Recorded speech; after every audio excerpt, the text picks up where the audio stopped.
Okay, here we are today. It's the second day of the 9th day of February 2015, and we're doing stuff in here. This carport's been leaking. You can see there, here where the ceiling's fallen down. There used to be a drain there that somebody put in the low spot that it always kept leaking, so we plugged that up.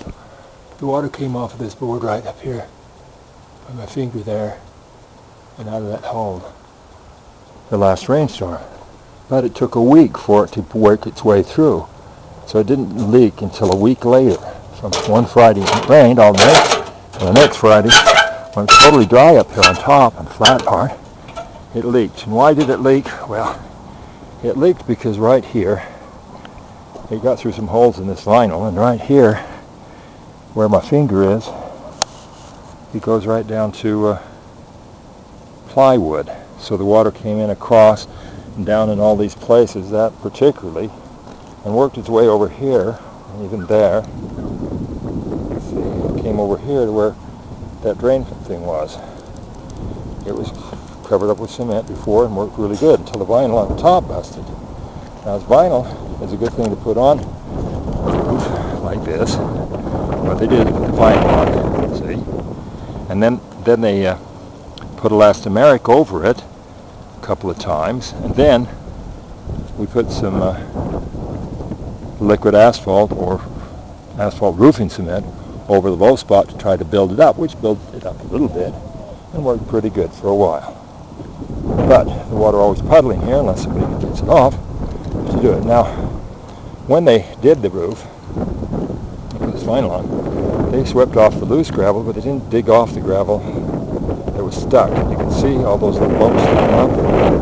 Well, somebody has to get up here on the roof for anything, sweep the water off, check the chimney, check the power mast, check the vents, check the skylights, check the TV antennas. Over in that corner is a satellite dish. What's going to happen? Well, the problem is you're going to step on one of those sharp things, like right by my toe there, and you're going to poke a hole through the vinyl. Now, if you just have elastomeric paint on it, of course it's going to do it, and I've done roofs, and that's what the owner wanted. We couldn't get the gravel off, and so we put it right over that. Well, first person who walks on is going to poke a hole in that elastomeric, which is a real thin thing. This has this vinyl on, which was much better, so it protected it, kept it from leaking once that hole was patched up where the drain was. You see where it was right there. Once that was patched up with roofing cement, it hadn't leaked for just about a year until this last week, when the one Friday it rained all day, water puddled here really deep. The next Friday it started dripping because, like I said, that's for sure the plywood. That groove right there in the middle might be by my toe. This one here by my toe might be.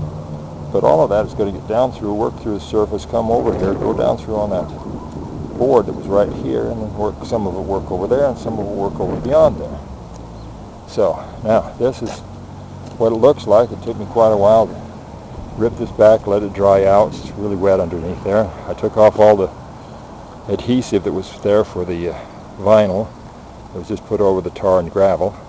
Took off all the gravel and tar that could be taken off. There was not all of it, but most of it that I could get off. Now it's going to let it dry out, and then I'll come back and sweep it again really good around the edges. And then once that's done, fix those holes, those cracks that I pointed out, with roofing cement, asphalt roofing cement, and fiberglass over deep ones like this one here, but over deep ones like that one there, or that one there. And then we'll pour liquid asphalt roof coating over this thing. Probably be more like lap cement, which is very runny. And then we'll go around the edges with roofing cement, and down where all the seams where this stuff's been ripped up, and glue it down with roofing cement. Once it's down, we'll go over the tops of the seams with roofing cement and fiberglass mesh, and then we'll pour some liquid asphalt over the whole area to try to make a seamless coating. See, the gravel pops stuff up there, but if you use just regular roofing cement, and most of it today is waterborne, and because it's waterborne, if it's not done in the summertime, moisture gets under it, and that's what those little bumps are, those little bubbles. As the water evaporates, heats up, so it should be done in the summer. This is in February, but it's been warm. It's around 70 degrees, a little more yesterday and today. So anyway, I'll be back when it dries really good, and the owner gets in the products, and we'll go ahead and fix this thing and see if it makes it through another rainstorm. I guess the moral of the story is what they did in putting this vinyl on was a super idea, but they should have scraped off the gravel and like that and cleaned it so that there wasn't anything poking up. And then they should have fixed those cracks in the roof before they put anything over it, so that if anything did get through the vinyl, it wouldn't go down through something like that. Well, this is Jay Beecham for How Not to Build a House. This is How Not to Repair a House segment. See you next time.